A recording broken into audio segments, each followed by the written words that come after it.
નમસ્કાર મિત્રો, આજે સીધો ને સ્ટાર્ટમાં આપણે નવ વર્ષનો શુભારંભ અમેરિકાથી ન્યૂ જર્સીથી કૌશિકભાઈ અમીન સાથે જોડાઈને કરી રહ્યા છીએ. અને કૌશિકભાઈ વરિષ્ઠ પત્રકાર છે, બેબાક વાત કરવા માટે જાણીતા છે.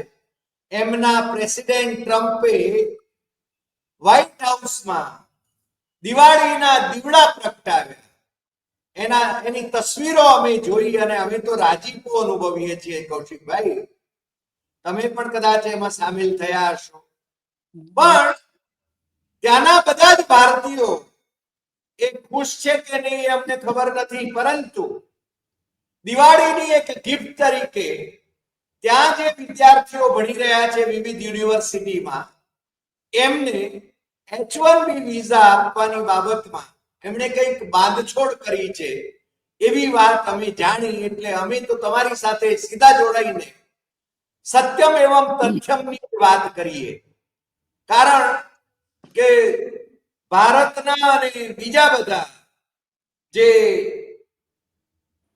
અહીંયાના મીડિયા હાઉસીસ છે એ કેટલા સાચા સમાચારો આપશે એ અમને ખબર નથી, અને એટલા માટે અમે તમારી સાથે જોડાઈએ છીએ એટલે તમારી પાસેથી સાચા સમાચાર મળે. અહીંયા એવા પણ અહેવાલો છપાયા છે કે ભારતીય વિદ્યાર્થીઓ ભણવા માટે યુરોપ તરફ જઈ રહ્યા છે. હવે 2023 થી 2025 ના આંકડાઓ આપવામાં આવે છે મોદી મીડિયામાં. ટ્રમ્પભાઈએ તો હજુ હમણાં જ આ H1B વિઝાની ફીનો વધારો કર્યો, એટલે 2023 થી 2025 ની વાત, બે તો પાછા 2023 માં તો એ હતા પણ નહીં. પણ મીડિયામાં જે ગબ્બારાઓ છોડવામાં આવે છે એટલે અમને એમ થાય છે કે તમે જ્યારે વાત કરો ત્યારે અમારા દર્શકોને, અમેરિકામાં પણ વસતા આપણા દર્શકોને, ભારતમાં વસતા દર્શકોને, યુરોપમાં વસતા દર્શકોને, ઓસ્ટ્રેલિયામાં વસતા દર્શકોને સાચી માહિતી મળે. બીજું, ચીન ઉપર 135% જેટલા ટેરિફ ઠોકી દેવાની વાત પણ ટ્રમ્પભાઈ કરી રહ્યા છે. હવે ચીનની સાથે હાથ ભીડશે કે પછી આ મિલી ભગત છે, એટલે સોની કજીઓ, તમે તો સૌરાષ્ટ્રમાં રહ્યા છો, આમ ભલે ચરોતર ના હો પણ સૌરાષ્ટ્રની ભાષામાં સોની કજીઓ કે મિલી ભગત કે એવા સંજોગો હોય એવું અમને વધારે લાગે છે ચીન સાથે એમના સંબંધોની બાબતમાં.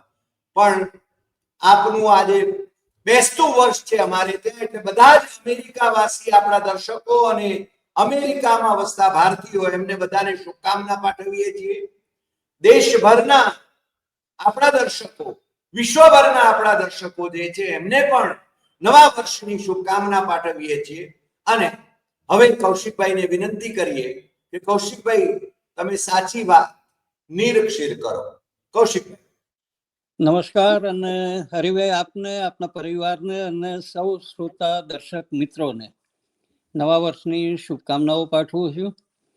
અને નવું વર્ષ આપનું આરોગ્યપ્રદ રહે, સુખમય નીવડે અને સમૃદ્ધિમય નીવડે એવી શુભકામનાઓ પાઠવીએ. ભારતભરના અંદર દિવાળી જશ્ન બહુ સારી રીતે મનાવ્યો. અમેરિકામાં પણ દિવાળી બહુ સારી રીતે મનાવાય છે. અનેક જગ્યાએ ફટાકડા ફોડવાનું અહીંયા પણ ચલણ છે. અહીંયા અવારનવાર 4th જુલાઈ હોય અથવા તો અન્ય તહેવારો હોય, ચીની તહેવારો હોય કે અન્ય એવા તહેવારો હોય, ત્યારે ફટાકડાનું ચલણ અહીંયા છે. પણ બહુ ઉડી ના શકે એવા અથવા તો પ્રદૂષણ ના ફેલાવે એવા ફટાકડા માટે આગ્રહ રખાય છે, અને લાયસન્સ હોલ્ડર જ એને વેચી શકે છે અને ફોડી શકે છે. સામાન્ય ફટાકડા દિવાળીમાં એ છતાંય લોકો ફોડે છે અને કોઈ એની પર જબરજસ્તી નથી થતી. દિવાળીનો તહેવાર છેલ્લા કેટલાક વર્ષોથી વ્હાઇટ હાઉસની અંદર મનાવાય છે, અને દરેક પ્રમુખ, કારણ કે એશિયન અમેરિકન એટલે ઇન્ડિયન અમેરિકન કોમ્યુનિટી એ એક આગવું સ્થાન ધરાવે છે. ભલે માય ડિયર ફ્રેન્ડ હોય કે પહેલાના પણ ડિયર ફ્રેન્ડ્સ હતા, બધાને ગળે પડવાનો, ગળે મળવાનો એક સિલસિલો આપણે ત્યાંથી ચાલુ થયેલો છે. ખાસ કરીને છેલ્લા 10 વર્ષોમાં.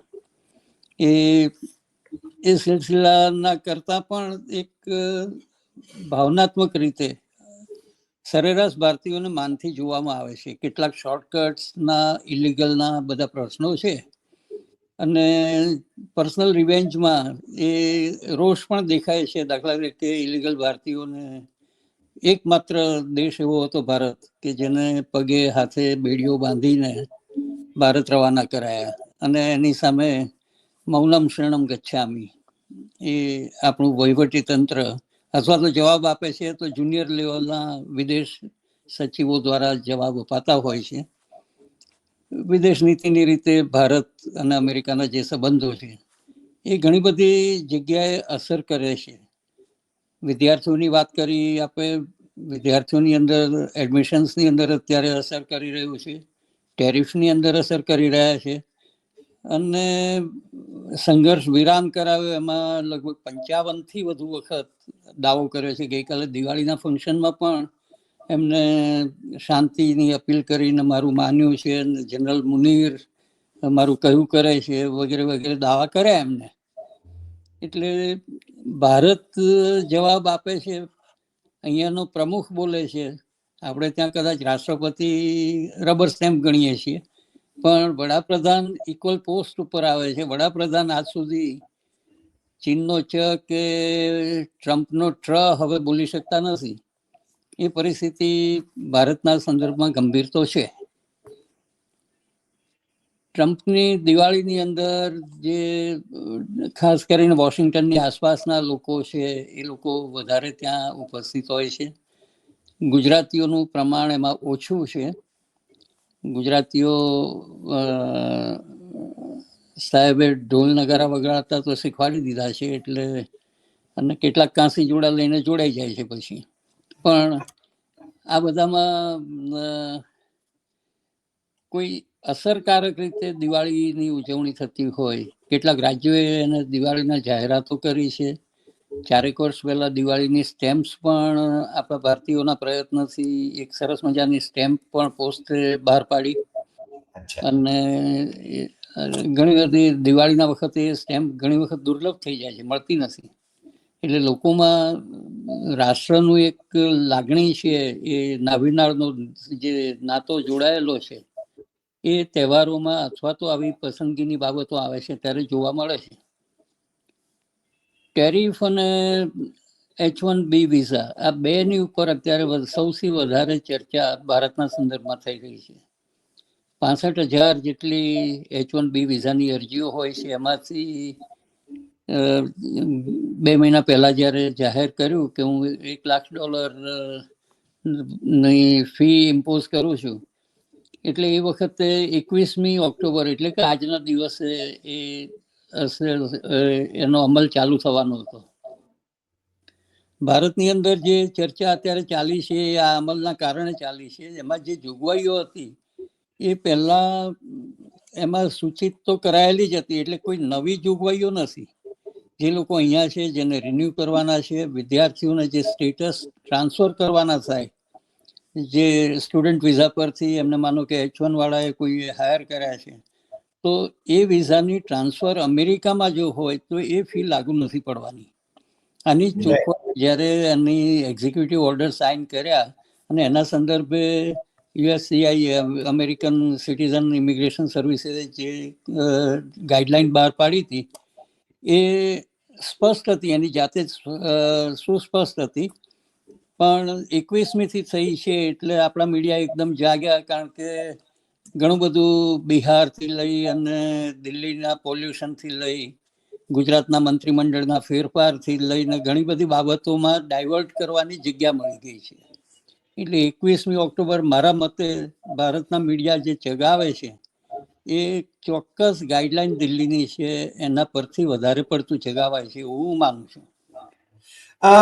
કૌશિકભાઈ, થોડીક સ્પષ્ટતા દર્શકોના લાભાર્થે કરી લઉં કે ત્યાં તમારે ત્યાં આજે 21મી ઓક્ટોબર છે, અમારે ત્યાં 22મી ઓક્ટોબર છે. એટલે તમે જ્યારે 21મી ઓક્ટોબર કહી રહ્યા છો તો એ અમારે ત્યાં 22મી ઓક્ટોબરે ને હા, એટલે બેસતું વર્ષ. મારે ત્યાં 21મીની રાત છે, જે પડતર દિવસ હતો 21મીનો. 22મીનું તમારું નવું વર્ષ છે. મારે કાલે સવારે એ નવું વર્ષ હશે. અત્યારે હું રાતના લગભગ 11:52 વાત કરી રહ્યો છું આપની સાથે, એટલે 12 વાગવા આવ્યા છે રાતના. એટલે અમારે ત્યાં સવારે 9 વાગ્યા છે. હા, એટલે અમારી તારીખ અમે હમણાં અમે 5 મિનિટ અમારા વતન ખેરાળુ થી વાત કરી રહ્યા છીએ આપની સાથે. ચાલો, વતનનો સાથ છે. હા, અ, તમને પણ રાસની યાદો તાજી થતી હશે.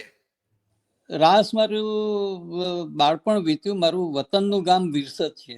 વીર વસંતદાસનું વિરસદ કહીએ છીએ અમે. જી. અને વસંતદાસની જો વાત કરી લઉં તો અમીનની સરનેમ જે મળી અથવા તો મુખીપણા જે મળ્યા, એ ઔરંગઝેબના શાસનમાં સુબાની પજવણી જ્યારે વધી હતી ત્યારે સીધા સંપર્ક કરી અને સુબા પાસેથી બાયપાસ કરી અને ઔરંગઝેબ પાસે ગયા. અને ઔરંગઝેબે કલેક્શન માટે, રેવન્યુ કલેક્શન માટેના ઇજારા આપ્યા. સારી રીતે કામ કર્યું, એમાંથી અમને અમીન સરનેમ મળેલી છે.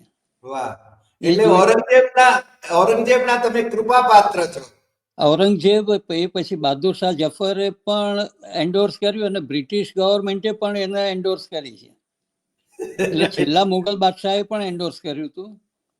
અચ્છા, પાછા આપણે મૂળ વાત ઉપર આવી જઈએ. ના, એટલે ઘણા બધાને જે પેલો ઔરંગઝેબનો રોષ છે, જે આપની ટ્રમ્પાઈએ એમ કે છે, તો એવું કેમ?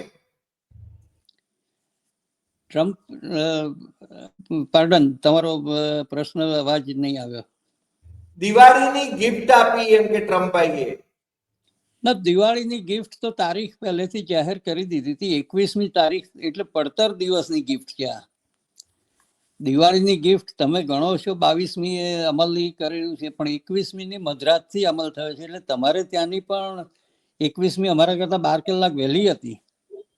એટલે એનો અમલ તો 2 દિવસથી થઈ ગયો છે. 21 અને 22મી આજે. નહીં, એટલે કૌશિકભાઈ સ્પષ્ટતા એ કરવી છે કે ત્યાં જે વિદ્યાર્થીઓ ભણી રહ્યા છે વિવિધ યુનિવર્સિટીમાં, અને અમેરિકાની અંદર શ્રેષ્ઠ યુનિવર્સિટીઓમાં તો આપણા રાજા રજવાડાઓ, એટલે નવા રજવાડાઓ જે છે, જે રાજનેતાઓ છે, જે 2 નંબરી કમાણી કરે છે, એવા જ ના સંતાનો ત્યાં ભણી શકે છે. ત્યાંની જે પ્રતિષ્ઠિત યુનિવર્સિટીઓ છે એમાં પણ ત્યાં જે ભણે છે એ લોકોને જો કોઈ કંપની હાયર કરે છે તો એમણે H1B વિઝા માટે એમના માટે $1 લાખ ચૂકવવા નહીં પડે, એવું અમારે સમજવું. એમને $1 લાખ નહીં ચૂકવવા પડે, એ સૌથી મોટી રાહત છે. અને ટ્રમ્પે જે H1B વિઝાનો વિઝા બોમ્બ તરીકે ભારતમાં જે ઓળખાવ્યું છે, એ H1B વિઝા પર જે લાદવામાં આવ્યા છે 21મી ઓક્ટોબરથી લાગુ પડ્યા છે. પણ એમાં જે એક્સક્લુઝન છે, નવી અરજીઓ પર આ વિઝા લાગુ પડવાના છે. નવી ફી જે અમેરિકાની બહારથી એપ્લાય કરવાના છે, એટલે કે ભારતમાંથી, કારણ કે મોટાભાગનો શેર એ ભારતના લોકો લઈ જાય છે આપણા એજ્યુકેશન, અને જે થોડી ઘણી પણ યુનિવર્સિટીઓએ ભણાવવાની આબરૂ રાખી છે, એ કારણે આપણા લોકો હાયર થાય છે, સિન્સિયર છે આપણા લોકો. ટાઈમની પાબંદી છે, 36 કલાક 40 કલાક કામ કરવું હોય, 60 કલાક કામ કરવું હોય તો આપણા લોકો કામ કરી શકે છે. કોઈ જાતની યુનિયનબાજી અથવા તો આર્ગ્યુમેન્ટ્સ કે એની અંદર ગેરશિસ્ત નથી. એટલે એક ડિસિપ્લિન ટાઈમ બાઉન્ડ પ્રોગ્રામ જો આપ્યા હોય, એ પછી એન્જિનિયરિંગમાં હોય કે સોફ્ટવેરના પ્રોગ્રામ્સ હોય અથવા તો મેડિકલના પ્રોગ્રામ હોય. મેડિકલની અંદર પણ ઘણી વખત 36 કલાક સ્ટ્રેટ કામ કરવું પડે છે, MBBS થઈને ડૉક્ટરો જે આવે છે. એટલે એ પરિસ્થિતિ, અને બધી ક્વોલિફાઈડ, જે દાખલા કે મેડિકલની અંદર USMLEની 3 સ્ટેપની એક્ઝામ છે, તો 2 સ્ટેપ તો એ લોકો ભારતમાંથી ક્લિયર કરીને અહીં આવી જાય છે. અત્યારે થોડી ઘણી તકલીફો એ લોકોને પડે છે રેસિડેન્સી ને એની બધી બાબતોમાં, પણ એને પણ ઓવરકમ કરે છે. ગેસ સ્ટેશન પર, સ્ટોરોમાં કામ કરીને પણ એ લોકો પોતાનું ટાર્ગેટ પૂરું કરે છે. એટલે ભણીને આવેલા લોકોનો એક ફર્ક છે. ઇલીગલ આવે છે એ મોટાભાગના અભણ લોકો છે, ખેડૂત છે, અથવા તો ગામની અંદર બીજા કોઈ સોર્સિસ નથી, એ ઇલીગલ છે. એટલે એ બેની કમ્પેરિઝન આપણે કરી શકતા નથી. સૌથી મોટી રાહત જે વિદ્યાર્થીઓને અથવા તો H1 ના ટ્રાન્સફર કરવાની છે, એ જંગી જે ફીનો વધારો 1 લાખ એટલે કે 88 લાખ રૂપિયા તમારે ત્યાંના આજના ભાવની આસપાસનું રકમ થાય છે. એટલે એ સ્ટુડન્ટ વિઝા પરથી H1B સ્ટેટસ જે બદલાય છે, એટલે કોઈ પણ સ્ટેટસ જ્યારે બદલાવાનું હોય અથવા તો વિઝાનું વિસ્તરણ એક્સટેન્શન લેવાનું હોય તો એ કેસની અંદર આ ફી ચૂકવવાની નથી. એટલે મોટી રાહત જે દિવાળીની રાહત, દિવાળીની ગિફ્ટ તરીકે કહે છે, પણ એની સ્પષ્ટતા ગયા મહિને થઈ ગઈ છે. આપણા લોકો જાગ્યા ત્યારે સવાર કરે તો પણ ચાલી જાય. દિવાળીની ગિફ્ટ ગણવી હોય તો ગણવાની આનંદની વાત છે કે ભાઈ તમને એક રાહત. ઘણા બધા પેરેન્ટ્સને પણ એના કારણે સ્ટ્રેસ હોય છે. અહીંયા H1B વિઝા, હમણાં H4 વિઝા જે સ્પાઉસ વિઝા કામ કરી શકતી હતી એના માટે પણ રિસ્ટ્રિક્શન મૂક્યા છે તાજેતરમાં. એટલે એવા બધા પરિસ્થિતિની અંદરથી અમારા કિંગ્સ, રાજા બની બેઠેલા ઓરાંગુટાંગ ક્રિમિનલ સાહેબ ટ્રમ્પ સાહેબ, એ એક ડાળથી બીજી ડાળે કૂદકા મારવાનો સ્વભાવ જતો નથી. ચીનની તમે વાત કરી, ચીનમાં 155% ટેરિફ હું લગાવીશ, પણ એ પાછો મારી જોડે વાત વ્યવહારે કરી શકશે એવું મને લાગે છે, એમ જાતે જ કહી દે છે. પુતિનની સાથે વાત કરવાની હતી, યુક્રેનનું દબાણ કરીને જે વાત આવી, હવે પુતિને ગઈકાલે કેન્સલ કરી, મારે નથી મળવું, બુડાપેસ્ટ હંગેરીમાં મળવાના હતા, એટલે એ મીટિંગ કેન્સલ થઈ. એટલે એ યુક્રેનનું યુદ્ધ લંબાવવાનું છે. ટોમાહોક મિસાઇલો વેચવાની છે, એટલે થોડું લંબાશે તો વાંધો નથી. અમેરિકાને થોડો કચરો સ્ટોરેજમાં પડ્યો છે, નીકળી જશે. જી, આવા પ્રેસિડેન્ટ જે ઘડીએ ઘડીએ છે ને પોતાના નિર્ણયો બદલે છે, એને તમે સહન કઈ રીતે કરી શકો? ના, સહન તો પ્રજા ત્રાસી ગઈ છે. અહીંયા અમારે ત્યાં ગોપાલ ઇટાલિયા નથી એવું દેખાય, લોકો કહે છે, પણ એ ભારતીય લોકોમાં નથી. બાકી 2700 શહેરમાં 2 દિવસ પહેલા દેખાવો થયા, 70 લાખ લોકો શેરીઓમાં આવ્યા. અને નો કિંગ્સ એટલે કે રાજાશાહી અમારે નથી જોઈતી. બની બેઠેલા માણસો અમને જચતા નથી. અને ટ્રમ્પ સાહેબ પણ એની પર અસર થઈ નથી. મીડિયાએ કોઈ નોંધ એટલી બધી લીધી નથી. પણ તમે વિડીયો ક્લિપ્સ જુઓ, સોશિયલ મીડિયા પર જુઓ, એક શહેરોમાં શેરીઓ છલકાઈ ગઈ છે. ન્યુયોર્કનો ટાઈમ સ્ક્વેર હોય, શિકાગો હોય, લોસ એન્જલસ હોય કે હ્યુસ્ટન, ડલાસ, વોશિંગ્ટન DC, તમે જુઓ કેટલી બધી લોકો શેરીઓમાં ઉતરી અને શાંત દેખાવો. એક પણ ઇન્જરી નથી, કોઈએ પોલીસે મારઝૂડ કરી નથી, ક્યાંય કોઈની ધરપકડ કરી નથી. છતાં લાખો લોકો, 70 લાખ લોકો શેરીઓમાં હોય અને કોઈ તમારે બોટાદ જેવી પરિસ્થિતિ અહીંયા નથી થઈ. બોટાદની અંદર જે પરિસ્થિતિ, પોલીસને મારવાનો હક નથી, એ અહીંયા પણ એટલું જ છે. અહીંયા ક્યારેક જોર જુલમી થાય છે તો એની સામે પાછી એટલો જ અવાજ ઉઠે છે. જી, પણ તમે ચીનની વાત કરતા, ચીનના ટેરિફની અને ભારતના ટેરિફની, કૌશિકભાઈ મને લાગે થોડાક અદ્રશ્યમાન થયા છો તમે. હા, ક્ષણિક માટે તમે અદૃશ્ય થઈ ગયા. ભારત અને ચીન એના જે રીતે અમારા પ્રાઇમ મિનિસ્ટર નરેન્દ્ર મોદી આમ તો માય ડિયર ફ્રેન્ડ કરતા હતા, પણ એમાંથી ડિયર હવે નીકળી ગયું છે, માય ફ્રેન્ડ. અને એ બધાને છે ને ફ્રેન્ડ જ કર્યા કરે છે. હકીકતમાં ઇન્ટરનેશનલ ડિપ્લોમસીમાં કોઈ ફ્રેન્ડ બેન્ડ હોતું નથી. દેશના હિત એ વધારે મહત્વના હોય છે, કોઈ પણ દેશના. પણ નરેન્દ્રભાઈ ની સાથેનું એમનું વર્તન, ભારત પર ટેરિફ લાદવાની વાત, ભારતીય જે વિદ્યાર્થીઓ 74% વિદ્યાર્થીઓ અમેરિકાની યુનિવર્સિટીઓમાં ભણવા માટે આવે અથવા તો 74% H1B વિઝા ઉપર કામ કરવા માટે આવે, તો એમની સાથે આવો વ્યવહાર. અને ચીને દરવાજા ખોલી નાખ્યા, પણ કોઈ ચીનમાં જવા તૈયાર નથી. વધુ યુરોપમાં કદાચ જવાનું પસંદ કરે, તો આ પરિસ્થિતિ કેવી નિર્માણ થઈ રહી છે? અને બીજું મારો એક પોઈન્ટેડ સવાલ છે કે અમેરિકાની કઈ શ્રેષ્ઠ યુનિવર્સિટીઓ છે કે જ્યાં વિદ્યાર્થીઓને તમે ભણવા માટે જવા માટે રેકમેન્ડ કરો? કારણ કે બાકી તો ગમે તે આલતુ ફાલતુ યુનિવર્સિટીઓ બધે જ હોય છે. ના, એમાં વિદ્યાર્થીઓ અને એના વાલી બંને એક ધ્યાન રાખવાની જરૂર છે કે કેરિયર શામાં બનાવવી છે. દાખલા તરીકે અત્યારે આર્ટિફિશિયલ ઇન્ટેલિજન્સનો દોર ચાલ્યો છે, પણ આર્ટિફિશિયલ ઇન્ટેલિજન્સ હજી એજ્યુકેશન માટે આપણા સ્ટુડન્ટ્સ માટે યોગ્ય નથી, એટલે એમાં ઉતાવળ કરવાની જરૂર નથી. જે યુનિવર્સિટી છે, દાખલા તરીકે ટેકનોલોજીની રીતે જવું હોય તો મેસેચ્યુસેટ ઇન્સ્ટિટ્યૂટ ઓફ ટેકનોલોજી છે, અથવા તો સાદા થોડા લોઅર લેવલ ઉપર ન્યૂ જર્સીની રટગર્સની ટેકનોલોજીકલ ઇન્સ્ટિટ્યૂટ NJIT છે, ન્યૂ જર્સી ટેકનિકલ ઇન્સ્ટિટ્યૂટ, અથવા સ્ટીવન્સ જેવી છે. એટલાન્ટાની અંદર, હ્યુસ્ટનની અંદર પણ સરસ, શિકાગોની અંદર સરસ કોલેજો છે. એટલે બજેટ અને સબ્જેક્ટ આ બેની ઉપર ધ્યાન આપી અને એને કરવું જોઈએ, કારણ કે એવરેજ સ્ટુડન્ટ લોન લઈને આવે છે. જે આઈવી લીગની અંદર અથવા તો જે પ્રેફરન્શિયલ જાય છે, જેને ભણવું છે, મેનેજમેન્ટના અભ્યાસો છે, તો વાલ્ટ્રન જેવી કોલેજો છે, દાખલા કે અંબાણી પરિવારના બંને નવીરા વાલ્ટ્રનમાંથી મેનેજમેન્ટ કોર્સીસ કર્યા છે. જી. અને H1B વિઝાની જો વાત કરીએ તો H1B વિઝામાં પણ મલાનિયા ટ્રમ્પ કે એલન મસ્ક જેવા લોકો H1B વિઝા પર જ આવેલા છે. એટલે એ પણ જોવું જોઈએ. H1B વિઝાની અત્યારે જે 25મી તારીખ પહેલા જેને અરજીઓ કરી દીધી છે સપ્ટેમ્બરમાં, એમાં 10,000 અરજીઓ તો એકલા એમેઝોને કરેલી છે. વોલમાર્ટ પણ ઇક્વલી એની સાથે હતું.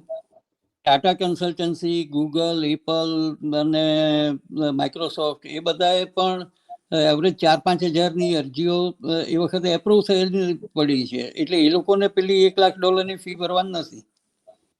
એટલે આ, અને સ્ટુડન્ટ્સની અંદર ફરીથી કહું, આઈવી લીગ કોલેજીસ છે, NYU ન્યુયોર્ક યુનિવર્સિટી છે, યેલ યુનિવર્સિટી છે કનેક્ટિકટમાં, હાર્વર્ડ છે બોસ્ટનની અંદર મેસેચ્યુસેટમાં, અથવા પ્રિન્સ્ટન છે ન્યૂ જર્સીની અંદર, UCL કેલિફોર્નિયા યુનિવર્સિટી છે. તો આ બધી કોલેજો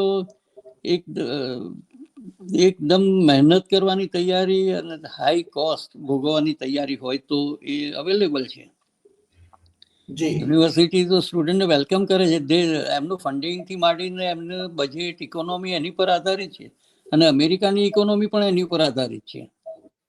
ટ્રમ્પે જે ગાંડપણ કર્યું છે એ યુનિવર્સિટીઓને બરબાદ કરવાનું, એજ્યુકેશન સિસ્ટમને બરબાદ કરવાનું કામ કર્યું છે. અને ગવર્મેન્ટની જે યુનિવર્સિટીઓ છે ત્યાં પણ તમે જઈ શકો છો, અને ઘણો બધો સબસિડાઇઝ રેટ ત્યાં મળે છે. એટલે શરૂઆતના 2-3 વર્ષ ત્યાં કરી અને ફાઇનલ યર્સ તમે કઈ કોલેજમાંથી જવા માંગો છો ત્યાં તમે ટ્રાન્સફર લઈ લેવી જોઈએ.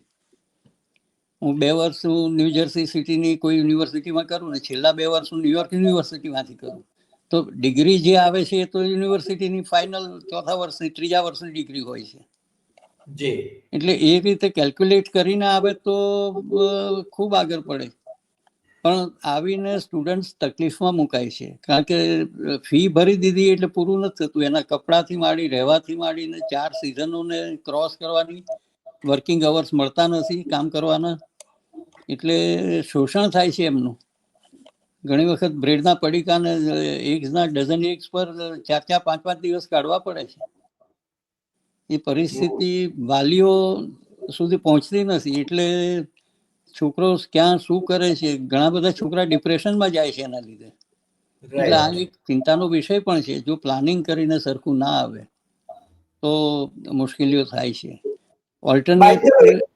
ઓલ્ટરનેટ છે યુરોપના, બ્રિટનની કે ઓસ્ટ્રેલિયાની યુનિવર્સિટીઓ. પણ તમે વિશ્વભરની કોઈ પણ 500 કંપનીઝ લો તો એમાં અમેરિકાની બહારના કેટલા લોકો અંદર છે એ જુઓ તમે.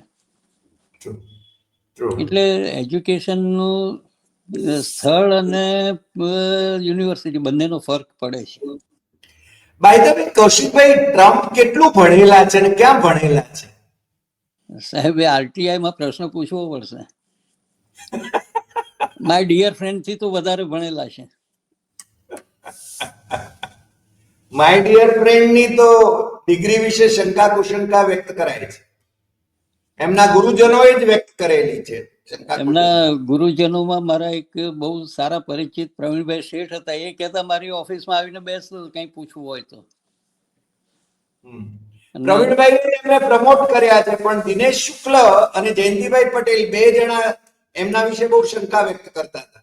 સ્પષ્ટ કરે છે પ્રવીણભાઈ દબાણમાં આવીને બોલી નતા શકતા, અને પછી શીલા ભટ્ટ જેવા એમને પછી દીકરી બનીને બહુ વધારે પડતા ચગાવ્યા હતા. મહાન. પણ બીજું, આવતા દિવસો ભારતીયો માટે અમેરિકાની અંદર અમેરિકી જે પ્રજા છે એ તો છે ને, it is a country of immigrants like India. India is also country of immigrants, એવું અમારા માર્કેટ ડે કાઢશું જે સુપ્રીમ કોર્ટના નિવૃત્ત જજ છે. એટલે આર્યો બહારથી જ આવ્યા હતા, દ્રવિડો ઉપર રાજ કર્યું પછી. હા, એ તો એમ કે છે કે દ્રવિડો પણ બહારથી આવ્યા છે અને એને શક્ય છે. દુનિયાભરમાં લખ્યું છે. આફ્રિકન ઓરિજિન તમે ત્યાંથી ટ્રેસ કરી શકો. Yes, અને 8% 8% આદિવાસી જ આ દેશની મૂળ પ્રજા છે એવું છે ને. માર્કેટ ડે કાઢશું એ દક્ષિણમાં મદ્રાસ હાઈકોર્ટની અંદર પણ એ જ્યારે રહ્યા છે ત્યારે પણ તેને એમણે ત્યાં લેખો લખ્યા છે અને ભાષણો કર્યા છે. ના, એટલે માની શકાય એવી વાત છે, અને તથ્ય છે એમાં, અવગણવા જેવી વાત નથી. એટલે અને આદિવાસીઓની આપણે પરિસ્થિતિ અહીંયાના રેડ ઇન્ડિયન જેવી જ છે. હા, આપણે છે ને છેલ્લે એવું તારણ કાઢી શકીએ કે આ ટ્રમ્પભાઈએ દિવાળી ઉપર કોઈ ગિફ્ટ આપી હોય વિદ્યાર્થીઓને, ત્યાં ભણનારા વિદ્યાર્થીઓને H1B વિઝા માટે, એવી વાત એ કઈ સાચી નથી એવું માનવું? ના સાહેબ, બિલકુલ નહીં. આ કોઈ ગિફ્ટ નથી, કોઈ ઓબ્લિગેશન નથી, કોઈ ઉપકાર નથી કર્યો. જેનો ઇમિગ્રેશન સિસ્ટમનો એક હક પ્રોવિઝન કોન્સ્ટિટ્યુશનલી આપ્યું છે, એ હક તમારે જતાવવાનો છે, અને એ હક મેળવવા માટે ટ્રમ્પ સાહેબ રોડા નાખી રહ્યા છે. દિવાળીના ફટાકડા ના ફૂટે એની જોગવાઈઓ કરી રહ્યા છે. આવતા દિવસોમાં ભારત સાથે અમેરિકાના સંબંધો કેવા રહેશે? કોર્પોરેટ અને એવરેજ લોકોમાં કોઈ ફરક નથી પડવાનો.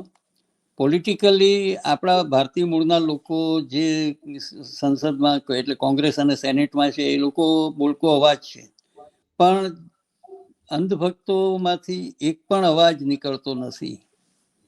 એમને હજી ટ્રમ્પ સાહેબનું નામ દેવામાં પણ મુશ્કેલી પડે છે, અને મોદી સાહેબની સામે પણ કોઈ રજૂઆત કરી શકતા નથી. હમણાં જ જે NRI ને લગતા કેટલાક મુદ્દાઓ છે એ બધાની અંદર પણ OCI છે કે ઈ વિઝા છે, એની અંદર જે તકલીફો પડી રહી છે, જે રીતે નવા રૂલ્સ અત્યારે અમલમાં આવ્યા છે બેન્કિંગથી લઈ અને રિયલ એસ્ટેટની અંદર, OCIની અંદર જે રિસ્ટ્રિક્શન્સ આવ્યા છે, એની સામે કોઈ અવાજ થતો નથી. ટ્રમ્પ સાહેબની સામે તો અવાજ કરવાનું અત્યારે 2 વર્ષ અમારે ભૂલી જવાનું છે. આવતા વર્ષે ચૂંટણી છે, પછી શું થાય છે એ જોવાનું છે. પણ એકંદરે ગ્રોસરીઝની માંડીને તકલીફો વધી છે. મોંઘવારી લગભગ 50%થી વધારે થઈ છે. એટલું જ નહીં, 21 દિવસથી આ ટ્રમ્પનું જે શટડાઉન ચાલે છે એ બ્લેમ ડેમોક્રેટ્સને કરે છે, પણ મેડિકલ સિસ્ટમથી માંડી અને બીજી બધી બાબતોમાં જે રીતે કેપિટલિસ્ટ કન્ટ્રી છે, પણ જે રીતે પોતાની સુપ્રીમસી સાબિત કરવાનો જે પ્રયત્ન કરે છે, એક બાજુ અહીંયા તમે પૈસા આપતા નથી, બીજી બાજુ $20 બિલિયન જેટલો આર્જેન્ટિનાને પૈસા આપવાની વાત કરી છે. આર્જેન્ટિનાનો મોસ્ટ કરપ્ટેડ પ્રેસિડેન્ટ છે. એની સાથે અને આને કરપ્ટેડ માણસો જોડે જ ફાવે છે, ભારતવાળાને કરપ્ટેડ માણસો જોડે ફાવે છે. એટલે તમે તાલિબાનને બોલાવીને એક્ઝેક્ટલી એજન્ડા શું કરવા માંગો છો એ કંઈ નક્કી નહીં કરવાનું.